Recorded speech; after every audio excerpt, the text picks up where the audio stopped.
Hey, what's up, family? So first of all, my name is and I want to say thank you to every single person who genuinely rocks with me for me and supports what I do. If you don't know what I do, I rap to ignite purpose in the hearts of young black men, and I give them the tools to be authentic.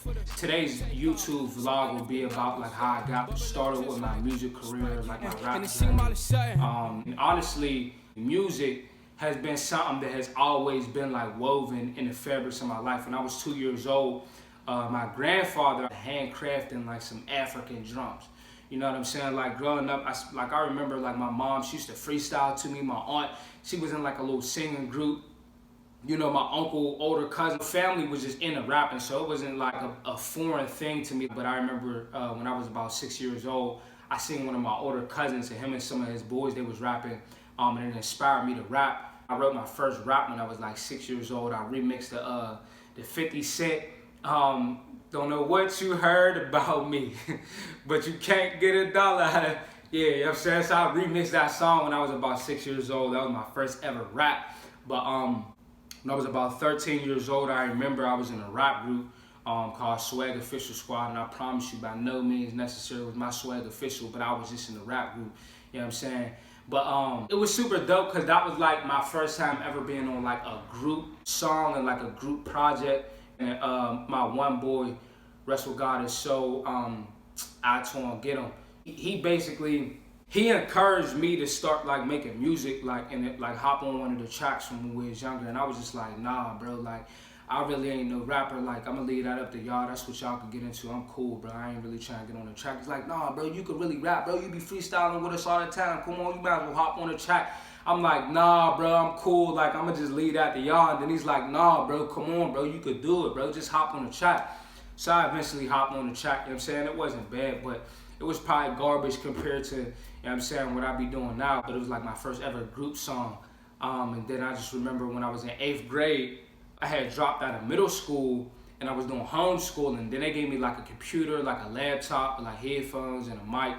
You know what I'm saying? I downloaded a little music program, you know what I'm saying? And it was me and my one boy, Kwani, you know what I'm saying? Rest with God, that Kwani just recently passed his way. And I definitely just wanna observe a moment of silence for him.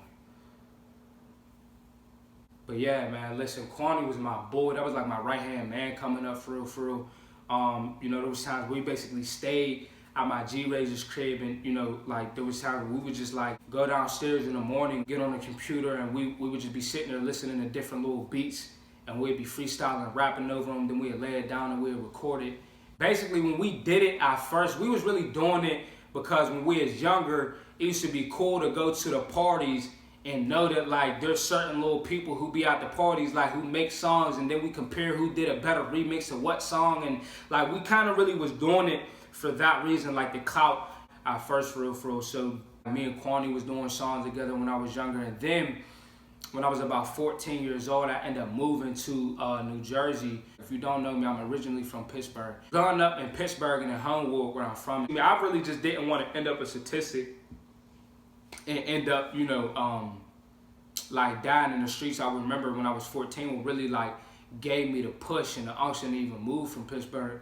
So when I was 14 years old, it was me, my cousin, one of my closest friends. We were walking up an alleyway on our way from my cousin's crib, about to go to a party. And somebody just ended up firing down the alleyway, started shooting at us. My boy got hit in his arm, my cousin got grazed in his leg, and like the bullet that was intended for me flew past my head, but like I slipped and I fell back, and I did like some crazy little matrix move, and the bullet missed me, and I got up and I started hopping the fences, and we eventually got away or whatever. A moment like that really made me realize like a lot of people in Pittsburgh are stuck. They live here their whole entire lives, and some of them are miserable, and they don't really never have no purpose, and they don't, you know what I'm saying, never really explore the world and do nothing great. And I just knew that like I had something greater like destined for my life, and I just wasn't trying to stay subjected to Pittsburgh. And so when the opportunity presented itself, when I was like 14, summer 2010, when my uncle, like, he gave me the opportunity, I was talking to him on the phone. He was like, look, you can come to Jersey, you know what I'm saying, for just a few little months and just see how you like it. If you don't like it, you can go back home. And man, I ended up staying in Jersey. Like, living in New Jersey, it was eye-opening for me because I really didn't have much guidance coming up. You know, I pretty much grew up like living a street lifestyle. I grew up like gang banging, selling drugs, you know what I'm saying? I really didn't have my parents growing up. And so it was just like, I was really rapping about what I seen going on around me or what I was doing with my little homies. That was like the lifestyle that I was living, and that's what I was rapping about. And then when like I said, when I moved to Jersey, it was just something that expanded my mind, because I was saying things that I never seen before. I was just in a new environment. And so I started like rapping more positively for real, because I just knew how like my dad was able to touch a lot of bread, you know what I'm saying, to the point where like he could have touched millions, you know what I'm saying? And I told myself like, yo, if my dad was a millionaire the negative way, I'm gonna be the millionaire the positive way. When I was writing raps when I was in Jersey, I was probably like 15 years old. That's when I was writing to just like mark the time of my life, to be able to have something to remember and go back to and just be like, oh yeah, this is where I was at that point in time in my life. That's why I was like really just like writing to express then. 16, I was going to a youth group where, you know, they were always talking about Jesus, and I was raised a Muslim. You know what I'm saying? And so like when they was always talking about Jesus, it was weird.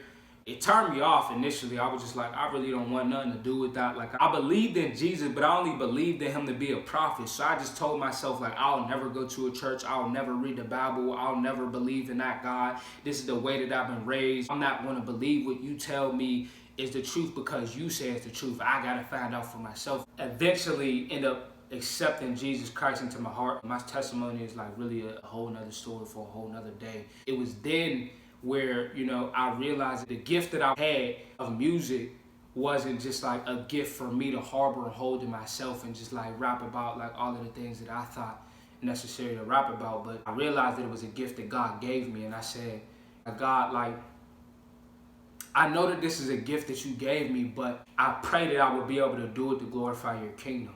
It was then that I wrote like my first ever gospel rap when I was 16 years old. I probably released it like my sophomore year. I released like my first ever like gospel rap or whatever on like YouTube. I was in a rap group in high school, and it was called Global Gospel. Now the story about Global Gospel, I'm telling you, look. So at first, my IG name and my Twitter name was Seth with the Gigi. And being in the suburbs in New Jersey, they really didn't know what the Gigi meant. On a football practice one day, one of my boys was like, bro, so what do Seth with the Gigi mean? Now, if you don't know what a Gigi is, it's a Glock. You know what I'm saying? And so one of my football teammates just was like, bro, what do Seth with the Gigi mean, the Global Gospel? Because people knew what like my lifestyle was about. And I'm like, nah, bro, don't. And then I was just like, you know what? Like, yeah, let's go with that. Like, yeah, I mean, Global Gospel. And I just ran with it, you know what I'm saying? And then I just kept saying, like, yeah, I'm Seth with the Global Gospel, da-da-da-da. When I was, you know, going to, like, my little youth group or whatever when I was in high school, you know, I ended up being in, like, a little rap group, and we just called ourselves the Global Gospel. And it was like, you know, my one boy, Rafiq with the Gigi, Lil Mike with the Gigi, and then Seth with the Gigi, you know what I'm saying? And we put out a bunch of different little songs on, like, SoundCloud. We had SoundCloud rappers back in the day. And it was just hilarious, because like I pray that nobody finds those songs, because them songs is really trash to me. Like, at least my verses was like garbage. I ain't gonna hold you, like, it was really terrible. But then another thing that really just inspired me to be on the journey that I'm on right now is when I was in my junior year of high school. One of the girls that I was dating, she was like, you should join the speech and debate team, da-da-da-da. I'm like, I'm not doing speech and debate. Like, I'm from the hood. Like, do you know who you're talking to? I'm like, go ahead, dog. I'm not doing speech and debate. And then anyway, I eventually end up doing speech and debate. You know what I'm saying? And like, I did poetry and prose reading, where you read like a 7 to 10 minute long story. You know what I'm saying? And it could be multiple stories pieced together into one story, where you could just basically get one point across. And it was something that really like empowered me to know that I had a voice, you know what I'm saying? It was different for me. It was like very analytical speaking. Like, you had to intertwine it with like a little bit of acting and like having stage presence, you know what I'm saying? And like commanding the room and like just learning that whole little thing. It really just helped me. And I was like, you know what? I really could see myself doing something like this, because I always wanted to act or rap or speak or just entertain. So just me being in a space where, you know, doing speech and debate, we were traveling to different middle schools, high schools, colleges, and just having these tournaments. And I always gave like an inspirational, positive, motivational speech. Then outside my rounds, I would always like share my story, my testimony with different people, and then rap that kind of tied all together. My junior year, I made it to Fort Lauderdale, Florida. My senior year, I made it to Sacramento, California for nationals.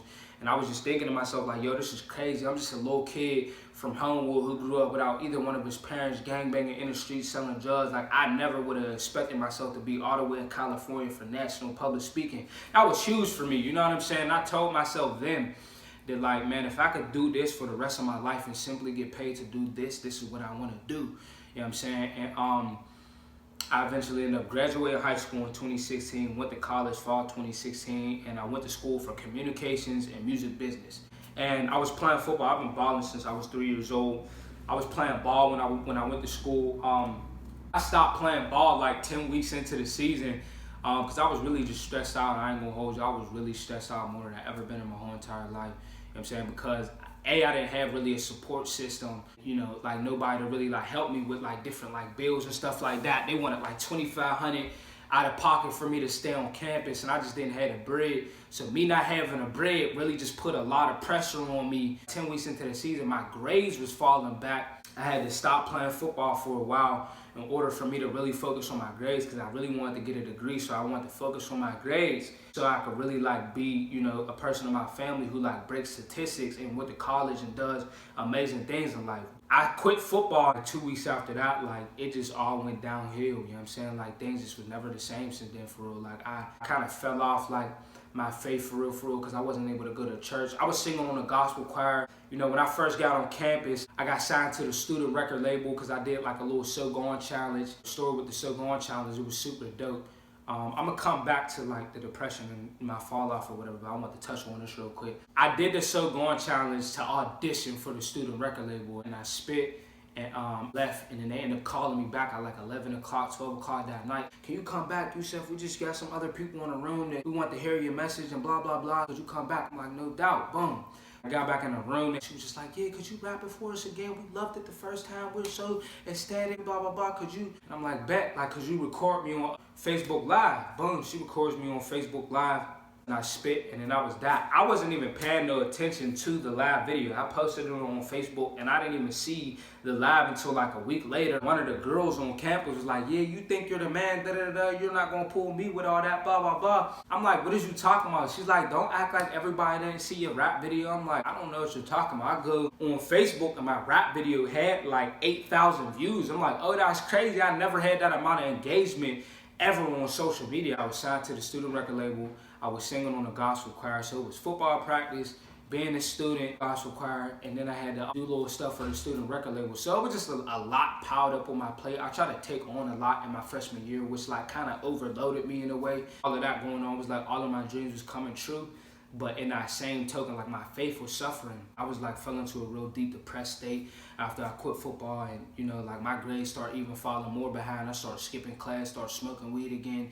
Now I'm back on campus picking up old habits. I started selling weed because I'm like, how am I gonna get this bread? You know what I'm saying? To stay on campus, I started selling weed, and I definitely would not encourage you to sell weed while it's just a dumb decision to make. It was just something that I did because I thought it was something that I had to do when really there were so many other options out there. That whole little journey led me down like a dark path where I left school. I moved to like 45 minutes outside of Philly. You know what I'm saying? I left Philly and I went to Florida. I was in Florida with my boy. Boom. Went from Florida and we went to Canada. But I had like a good experience being in Canada, but just like mentally, I was just feeling like I was a failure. I left everything that I've been working toward for so long, overcame so many obstacles, and got all the way to the point where I was at college and all of my dreams were being fulfilled, and then they like all crumbled before my eyes. In the scripture it says like pride comes before a fall. Definitely took a huge fall. So I ended up moving back home to Pittsburgh in like 2017. And I came home with like high hopes, like, all right, I'm gonna go home, hop on a rap scene, and it really just did not unfold that way. I came back home, you know what I'm saying? I started hanging around the Woldies, you know what I'm saying? All the people that I grew up with doing little wild stuff, back in the trap house, smoking again, selling weed again, you know, just around the wrong people in wrong places, getting shot at, like all different type of wild stuff was happening when I moved home. And that even drove me deeper into like a depressed state of mind, to the point where it was like maybe I was going to die or something, because, you know, I was living back home with my grandma, where I know so many of my childhood friends died. I just kept thinking to myself like, dog, like I really don't have much time to live while I'm still here in Pittsburgh. Just kept feeling like the fear of death, feeling anxious, depressed. And it wasn't until like 2018 that I think I released a little SoundCloud project and another little EP. I posted those and I just wasn't getting the engagement that I was looking for because I was trying to do it in my own strength. Early 2019, late 2018, I got back in the church, started focusing on my faith again, started really like fasting and praying like pretty much like every month of 2019. I really started like focusing in on my faith and walking with integrity. I had really stopped rapping in 2019. Like I was really gonna quit and just be done with it completely. March, April 2019 felt like the Spirit of God pushing me back into music because I was now beginning to discover more and more myself and who I am, you know what I'm saying, in my relationship with Jesus. And so that's when I like started something called Secure the Bag Thursday. I just went from there, dropping videos every Thursday on my little broken iPad. It just started gaining so much traction to the point where like I just recently released my first single ever on all major platforms called Buggin' Man. Like the song is absolutely like, listen, you go figure out, you know what I'm saying, what the song's like for yourself. I ain't even gonna tell you how dope I think it is. You go figure it out for yourself, you know what I'm saying? But like then like a few weeks later after I dropped the single, I put out the video. Super duper just grateful and proud of myself like for coming so far, like getting recentered and refocused on my purpose, beginning to really like walk out what it is that I feel like God put me on the earth for, man. So if you're watching, I just want to say thank you. I genuinely appreciate you from the bottom of my heart for supporting me. You know what I'm saying? For all of the people who support me, who share and comment and like all of my videos, you know what I'm saying? Who's like really like day one, you know what I'm saying? You really rock with me to the end. Like I appreciate you. And I just want to let you guys know that I'm definitely coming out with more content. Thanks for watching my first YouTube video. YS1 out. We out, baby.